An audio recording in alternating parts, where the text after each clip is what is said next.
नमस्कार शेतकरी मित्रांनो, मी सचिन मदनराव गायकवाड, राहणार फुलेवाडी, तालुका वैजापूर, जिल्हा संभाजीनगर. तर हे आपले जे कांदे आहे, आता हे काढले कालच.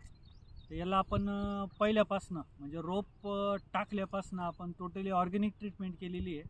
आणि याला आपण जवळपास अडीच महिने जेव्हा झाले होते तेव्हा आपण ग्रीन प्लॅनेटचं बायोपोटॅश, भूमी पॉवर हे बेसल डोसमध्ये टाकलं होतं.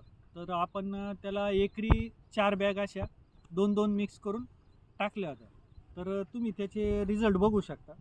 हे भूमी पॉवर आणि बायोपोटॅश याचे रिझल्ट.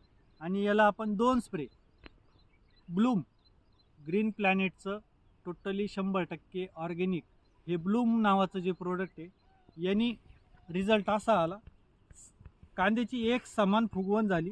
आणि कलर बघून घ्या तुम्ही, कलरसुद्धा एकदम व्यवस्थित झाला. आणि बरं असं नाही आहे निवडक कांदे, पोळीमध्ये तुम्ही बघून घ्या, जवळपास एक समान फुगवणीचे कांदे. वरमेचे नाही काही नाही, आपले हे जे कांदे होते हे बेडवर होते. आणि शेतकऱ्यांना एकच म्हणणं आहे, होता होईन कांदा पिकाला तुम्ही जेवढं ऑर्गॅनिक स्प्रे आणि खत जर वापरलं तर तुम्हाला हा टिकवणीला पण भारी असतो, जास्त दिवस टिकतो आणि क्वालिटी पण भेटते. तर जरूर ग्रीन प्लॅनेटचं ब्लूम हे वापरा तुम्ही. धन्यवाद.